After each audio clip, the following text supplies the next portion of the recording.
Donc on va tous se faire rachat. Et il a réussi, ces autoconscients, à prendre toute sa génération. Il dit voilà, on va contre Dieu. Et un de ses conseillers dit oui, il y a un problème. C'est quoi le problème? C'est les Juifs. Quels Juifs? Abraham. C'est le seul qui ne va pas rentrer dans la combine. Il a dit Predazo El Atid. Cette mule n'a pas de futur. Puisqu'il n'a pas d'enfant, il n'y a rien, il est mort. Il ne compte pas. Il ne peut pas rivaliser avec nous. Adkan le Midrash. Et le Maral, j'oublie aussi, il dit, regardez comme c'est extraordinaire. 3000 ans plus tard, il ne reste rien de Nimrod. Rien, même pas une ruine. Et toute l'humanité est portée par Abraham Avinu. Parce que Abraham Avinu, c'est les Juifs, mais c'est pas que les Juifs, c'est les musulmans, c'est les chrétiens, c'est les bouddhistes, puisque le brahmisme, ça vient d'Abraham, Sarai, c'est Sarai, etc. Donc tout vient d'Abraham. Ce qu'il appelle l'universel en intensité. C'est qu'un homme peut porter en lui la clé de l'humanité entière. Le futur de l'humanité entière. Ça passe par lui. Un homme peut porter en lui, par sa fidélité à la vérité, le sens thoraïque de chaque chose. Pense à qu'un tzaddik qui te voit, il sait exactement, les très grands tzaddiks, il savait où tu étais. Où tu étais dans la lettre de la Torah, où tu étais dans le monde, quel était ton sens, tout. Il savait tout. Parce que comme il porte l'universel en intensité, rien ne lui échappe dans le Seder Olam. Quand on dit Bishvili Nivra Olam, ça veut dire qu'il y a dans ton identité de Tselem Elohim suffisamment pour justifier toute la création. Tu peux porter en toi le futur de toute la création. Tu peux justifier en toi toute la création. D'ailleurs, à Rosh Hashanah, c'est ça que c'est le jugement qu'on passe. À Rosh Hashanah, le jugement que chacun d'entre nous passe, c'est qu'on dit qu'Adam Arishon Nivra Yechidi, il a été créé solitaire. Donc Dieu nous prend un par un. Il dit, est-ce que ça vaut le coup de créer le monde entier pour lui? C'est ça le jugement qu'on passe à Rosh Hashanah. C'est pour ça que c'est terrifiant. Est-ce que toi, tu justifies qu'on a créé le monde? C'est assez intéressant pour qu'on justifie que tout le monde a été créé. Tout le monde dans le passé, dans le futur, dans le présent, dans le cosmos, tout. Est-ce que c'est assez intéressant? Est-ce que tu es en train de porter? Ouais, c'est intéressant. Est-ce que ça vaut le coup d'avoir créé le monde entier pour qu'un être comme toi existe? C'est ça qu'on juge. Porter, ça veut dire exprimer alors.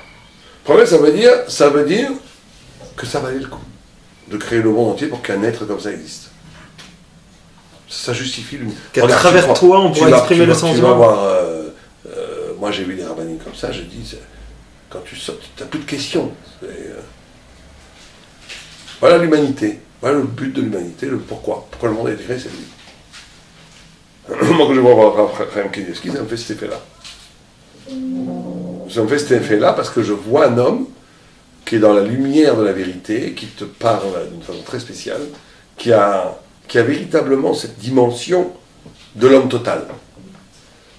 Et encore lui, c'est lui, mais il y en a eu encore des beaucoup plus grands avant. C'est-à-dire que les grands tzadikim, ils justifient, ça suffit. Eux, on comprend pourquoi le monde a été créé. Pour eux. Donc c'est ça Bishvili Nivra Olam. C'est que chacun est une figure de la volonté de Dieu, de l'expression de la volonté de Dieu, qui justifie toute l'humanité entière. Donc c'est l'universel en intensité. À l'opposé de l'universel en expansion. D'accord, mais tout ça se lie, c'est ça le Seder Olam. D'accord? Donc,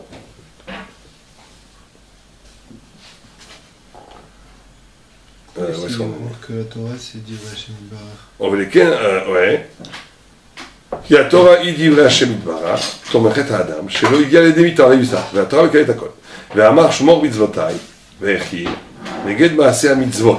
Donc il dit, bah, Torah, mitzvot. כשישמור אותה, יש בהם חיים. C'est ce qu'on dit. maintenant, כתוב ביורני, שהוא לשון הוראה, כמו שנקרא התורה בלשון זה, ולא נקרא בשן חוכמה, כמו שנקרא שור החוכמה, או תבונה.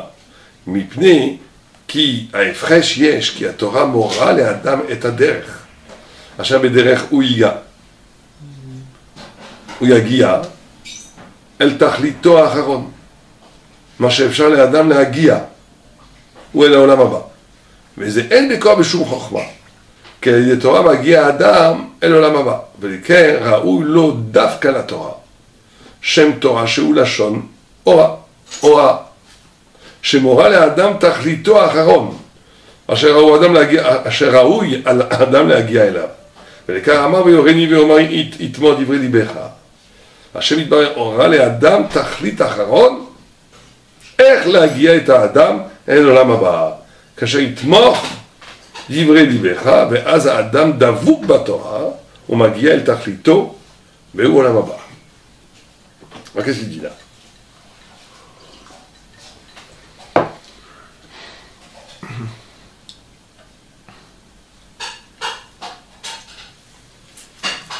Donc il dit pas que la Torah te montre simplement la voie, il te dit que il faut que qu'il rentre dans ton cœur ce tachlit. C'est-à-dire qu'il dit, là où il fait le hebdel entre la chokhma et la Torah, c'est que la Torah allie la connaissance à l'ultime but. La connaissance à la totalité de l'accomplissement. Ce que les autres chokhma ne font pas. Pourquoi le but ultime c'est la totalité de l'accomplissement? Parce que Olam Haba, c'est quoi Olam Haba? C'est le tachlito, c'est l'accomplissement. Olam Haba, c'est tachlito, la totalité de l'accomplissement. Alors quel rapport entre le savoir et l'accomplissement, donc le tachlit, et c'est ça qui ferait la différence entre Torah et Sha'er Chokhmot. Moi j'aurais compris que Torah et Sha'er Chokhmot, c'est que la Torah elle doit se traduire dans une action de tous les jours, dans une transformation personnelle. C'est pas ce qu'il dit. Et peut-être qu'à travers cette transformation personnelle, je peux arriver à avoir un être qui arrive au là-bas. Il ne te dit pas que la Torah te montre comment vivre. Il fait bien attention à ce qu'il dit. Il dit la Torah, elle te montre la voie pour arriver au Olam. Alors que les autres Chokhmot, jamais elles te montrent la voie pour arriver au Olam. Qu'est-ce qu'il veut dire par là? C'est quoi le Olam? Tout d'un coup, il a sauté, on ne parlait pas de ça, on parlait du Seder Olam, du pourquoi du monde. Tout d'un coup, il te saute au Tachlito Olam Haba. Quel rapport là? Il fait un saut là, tout d'un coup, il parle de quelque chose de. Ça aussi, c'est une clé dans le Maral. Le Maral, il te parle de Aleph, Aleph, Aleph, tout d'un coup, il passe à Beth. Et on ne sait pas du tout pourquoi. Tout le temps, vous allez voir, tout le temps. Alors, il faut toujours se poser la question. Parce que s'il ne fait pas ça comme ça, il n'écrit pas au gré du vent. Il sait très bien ce qu'il écrit le Maral. Et qu'il te dit des fois, il a écrit des milliers de pages. Là, comme je l'ai expliqué là-bas. Donc il avait tout son œuvre sous ses yeux. Très souvent, il te renvoie là où il a expliqué, à la page exacte. C'est pas qu'il écrit de la littérature et après il passe à autre chose. Donc ça veut dire qu'il te dit, qu'il te fait ici ce qui s'appelle des liens intelligibles fondamentaux. Donc quel est le lien intelligible fondamental entre 1, Seder HaOlam, 2, Mekayem HaOlam, d'accord, 3, que ça doit être dans ton cœur, Davouk, 4, que ça te montre le chemin, 5, l'Olam Haba. Comment vous articulez tout ça?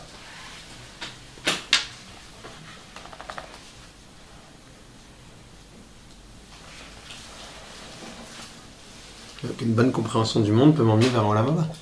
Peut m'emmener à me comporter d'une façon à ce que je puisse. Il ne dit pas compréhension du monde ici, il y a compréhension de la Torah. Au début, on était avec un ordre du monde. Ouais.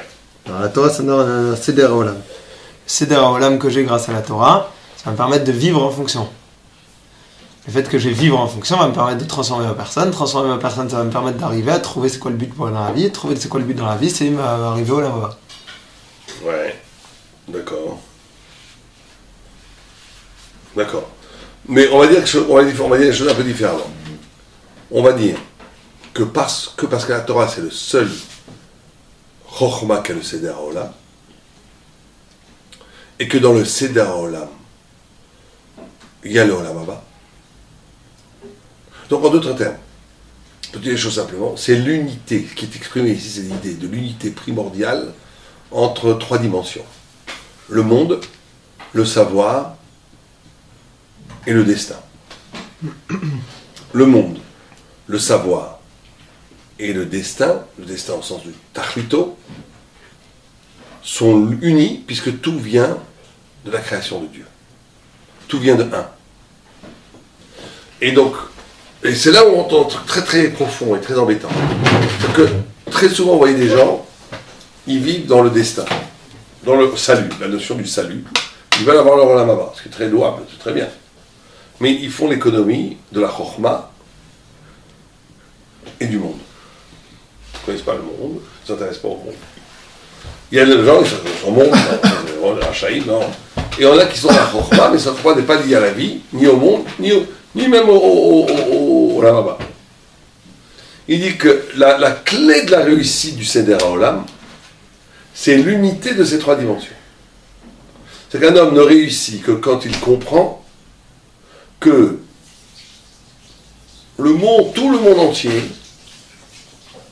va vers le olam haba. Que moi, je vais vers le olam haba. Et que la Torah est une longue phrase qui commence par olam hazé et qui finit olam haba. Tout ça est un. Tout ça est un. Et on arrive à la plénitude de la spiritualité quand on comprend cette unité. C'est pour ça qu'il y a des grands initiés, des grands rabbinim, qui sont capables de vivre l'olam haba ici. Shabbat, l'olam haba. Le sourire d'un enfant, ça peut être l'olam haba. Le monde porte l'olam haba, et l'olam haba éclaire le monde. Et mon tachlit personnel à moi, vers quoi j'ai été créé, vers quoi je me dirige dans l'accomplissement de moi, est une clé pour comprendre le monde et pour comprendre la Torah. Et comment le monde se déplace est une clé pour me comprendre. Et pour arriver au olam haba. C'est qu'à un moment donné, il y a une connaissance globale qui unit le monde, mon destin et le savoir. Et si on ne fait pas cette union entre le monde, le destin et le savoir, on n'est pas dans la totalité de la chokhma. Ça, c'est des choses très profondes et très importantes. Juste le savoir, il joue quel rôle exactement ici? Alors, on va voir. On continue juste un petit peu. Regarde. Qui? Lis-le, vas-y. Qui? כשם שהתורה היא סדר העולם הזה, כך התורה היא סדר העולם הבא. כי הכל נברא בתורה, אין העולם הזה ואין העולם הבא. ולכך אמר השם יתברך, יצמח דברי ליבך, וזה דבק האדם בעולם הבא להגיע אל תכליתו האחרון וזה מבואר. Donc, ce qu'il dit, il dit que tout est un. On va prendre des choses simplement. Tout est un. Olam hazé, olam haba, savoir, ton tachlit, c'est un. Pourquoi c'est un? Parce que chacun, qui shem chez la Torah, il seder à olam haba, hazé slera. Comme la Torah, c'est le seder du olam hazé, la Torah, c'est le seder du olam haba. Qui a connu la Torah. Et ma olam hazé, ma olam haba, tout est créé par la Torah. C'est quoi le Seder du olam haba? Hein? C'est quoi le Seder du olam haba? On ne sait pas. On ne sait pas. Mais on ne sait pas ce que c'est l'olam haba. Mais on sait qu'il y a. Pour nous, ça veut dire le tachlit de notre être. Le tachlit de pourquoi on a été créé. Qui sera après la mort devenu notre lieu de résidence. Ça veut dire que le olam haba, ce n'est pas un lieu. C'est tes mitzvot, tes bonnes midot, ta Torah, qui est éternalisé dans ce qui paraît ici abstrait, ce qui paraît ici de l'ordre de l'abstraction, et ce qui paraît ici concret, olam haba, c'est olam aforaïti, ça se renverse. C'est-à-dire que ce qui est ici abstrait, tes bonnes midot, tes mitzvot, ta compréhension des choses dans la Torah, qui sont des choses intimes, personnelles, subjectives, que personne ne peut voir presque pratiquement.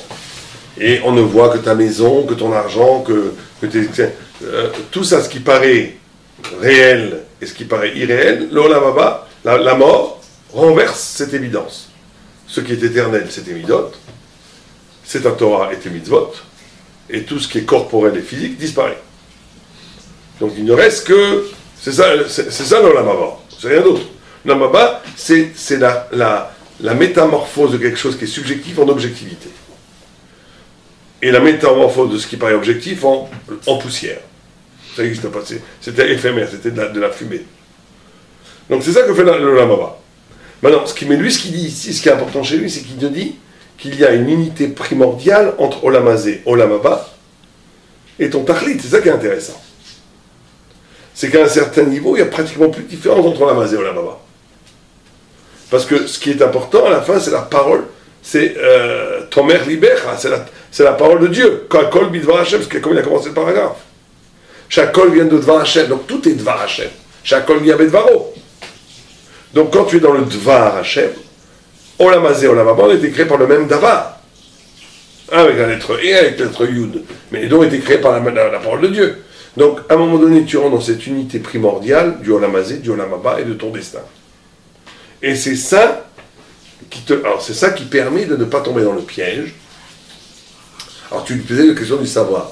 Le savoir, c'est ce qui donne, c'est la conscience, c'est la Torah, l'étude de la Torah, qui est censée te donner la conscience, l'éveil du lien divin qu'il y a dans chaque événement, dans chaque chose, et dans chaque texte que tu étudies. C'est la connaissance, c'est ce qui te permet de faire le lien entre Olam Hazé, Olam Haba et ton Tachlit. C'est elle qui fait le lien. Donc, on ne peut pas avoir quelqu'un qui étudie la Torah et qui n'est pas sensible